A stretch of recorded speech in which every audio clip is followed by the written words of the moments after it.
ये दो धराशायी हो गए। ये मकान भी पीछे थे थोड़े, इस थूम तक। इनका ये पोर्शन पूरा साफ हो गया। वहाँ 2, 3, 4, 5, 6 मकान थे। एक पोर्शन बहुत हरियाली वाला था, इसमें आम के पेड़ और अपने क्या कहते हैं आंवले के पेड़, अमरूद के पेड़ बहुत थे इसमें। बहादुर सिंह जी, जैसे ये नदी है, नदी तो पहले से ही थी यहाँ पे, तो ये नदी के क्या इतने पास घर बनाना क्या ऑथराइज्ड है? ऑथराइज्ड क्योंकि प्राधिकरण पहले था नहीं यहाँ। अच्छा, क्योंकि ये नियम तो मेरे ख्याल से प्राधिकरण में ही लागू होते हैं। आप कहाँ रहती हैं? अच्छा, ये पास में। तो आप यहाँ कपड़े धोने क्यों आई हैं?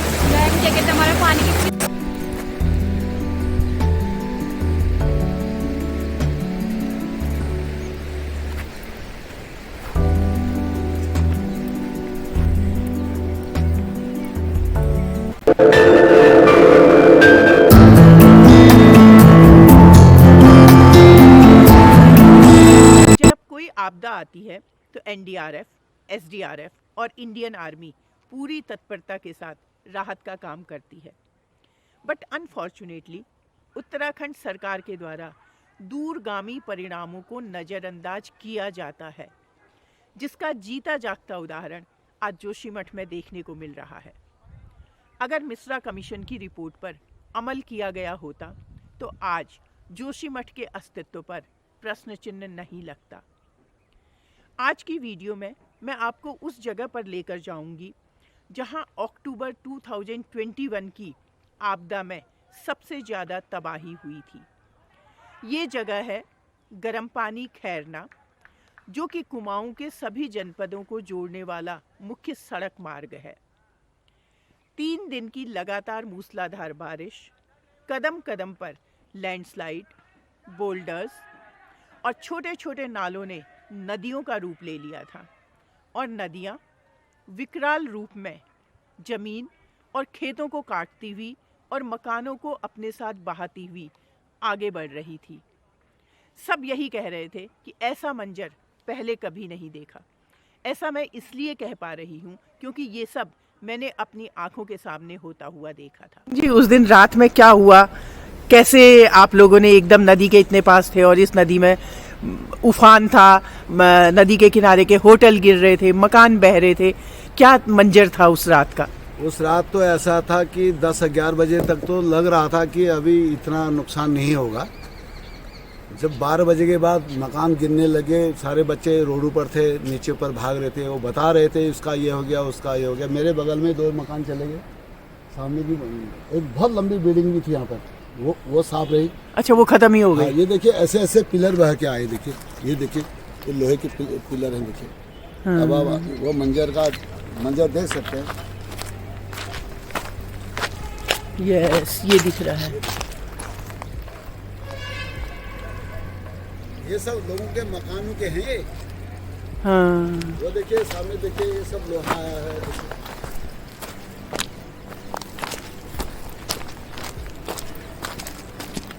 ये सब उन बिल्डिंग्स के अवशेष हैं अभी।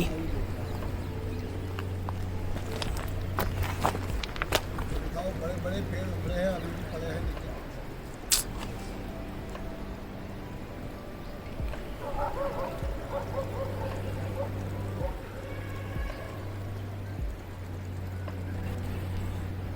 ये दो धराशायी हो गए। ये मकान भी पीछे थे थोड़े, इस थूम तक। इनका ये पोर्शन पूरा साफ हो गया। वहाँ 2, 3, 4, 5, 6 मकान थे। बहुत नुकसान हुआ। अब तो बड़ी डर लगती होगी जब बारिश तेज होती है। ऐसा पहले तो बहुत घबराहट हो रही थी, इस बार में तो इसलिए घबराहट इधर वालों को कम रही, क्योंकि ये थोड़ा ये बनने से अच्छा, इसकी वजह पानी का डायरेक्शन चेंज हो गया।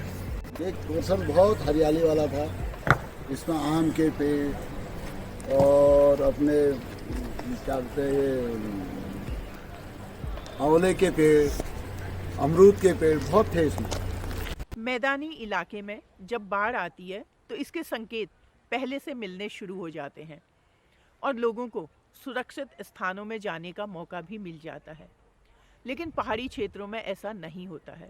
जरा सोचिए, 72 घंटे तक लगातार मूसलाधार बारिश, आप घर के बाहर इसलिए सुरक्षित नहीं हैं क्योंकि न जाने कब सामने वाली पहाड़ी में लैंडस्लाइड हो जाए, और घर के अंदर आप इसलिए सुरक्षित नहीं हैं क्योंकि पानी के बहाव से वो ज़मीन धंस रही है और कट रही है जिस पर कि आपका घर बना हुआ। प्रशासन ने क्या एक्शन लिया है? प्रशासन ने सिर्फ इस नदी में एक एक्शन लिया है, ये तहसील जो का प्रांगण जो कट चुका था, हाँ। इसमें थोड़ा इन्होंने पहले मलबा वगैरह भरा है, ठीक ही हुआ, लेबल करा दिया।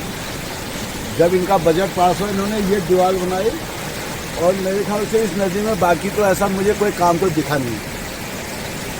कितना आपको आगे के लिए कितना रिस्की लगता है यहाँ रहना? रिस्की बहुत लगता है क्योंकि इसमें नैनीताल से लेकर के, रामगढ़ से लेकर के, इधर बुढ़लाकोट से लेकर के इतना पहाड़ों का पानी जब वायद में अगर इसे प्रसादी होगी, गर्म पानी बस नहीं सकती।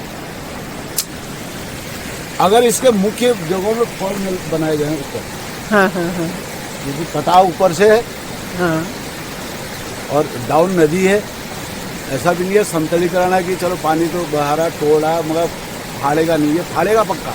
बहादुर सिंह जी, जैसे ये नदी है, नदी तो पहले से ही थी यहाँ पे, हाँ। तो ये नदी के क्या इतने पास घर बनाना क्या ऑथराइज्ड है? ऑथराइज्ड क्योंकि प्राधिकरण पहले था नहीं यहाँ। अच्छा। क्योंकि ये नियम तो मेरे ख्याल से प्राधिकरण में ही लागू होते हैं, और उस टाइम लोगों ने इतना बड़ा भारी मंजर भी नहीं देखा था। ये जीवन तो लोगों का सालों से जो रह रहे देख ही रहे थे, हमने भी देखा नहीं हो रहा था, लोगों ने बना लिया। वो होता ही है, मकान बनाता आदमी, जब आदमी एक बार घर बनाता है उसको चस्का जैसा लग जाता है घर बनाने का। मैंने आभास किया उस बात का, तो बनाते रहे, कभी ऐसी नदी आई नहीं, जब आई तो अपने एरिया ले ली उसने।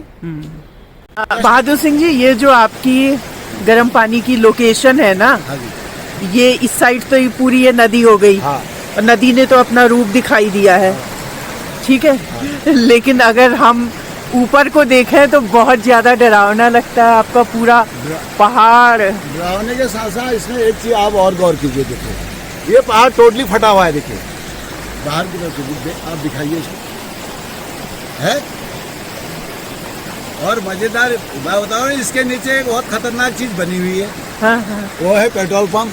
बाद में कभी भूकंप आ गया ओह, तो तब तो ये लगा कि मतलब खतरा कम नहीं है, मतलब पेट्रोल पंप ने इसकी और खतरे को बढ़ा दिया। यहाँ पेट्रोल पंप है, इसके ऊपर से पहाड़ है, देखिए। हाँ, हम ये नहीं चाहते हैं कि भगवान कभी ऐसा करे। आप कहाँ रहती हैं?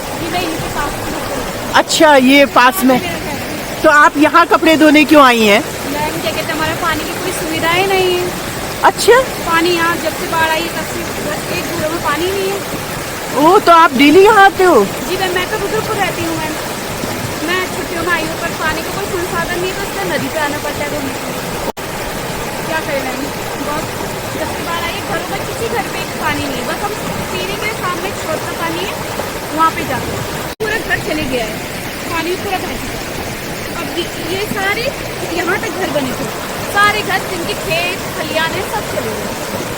तो जब लास्ट ईयर यहाँ पे तबाही आई तब में और अब में कितना अंतर लगता है आपको? मैम बहुत, यहाँ तो ऐसा हो गया है कि बहुत गंदा महसूस होता है। पहले तो बहुत अच्छा सा रहता था, सब जगह हरियाली थे, बाढ़ की कुछ सीमा थी, फिर नदी की कुछ सीमा थी, अब तो वो नदी पूरी बाढ़ में पूरे घर तब्दील हो गए हैं नदी में, तो इसलिए अब बहुत गंदा लगता है।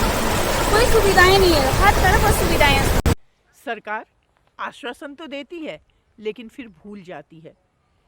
पहाड़ की संघर्षों से भरी जिंदगी में उत्तराखंडी न जाने कितनी बार गिरता है, फिर उठता है और अपने बलबूते पर जिंदगी जीता है।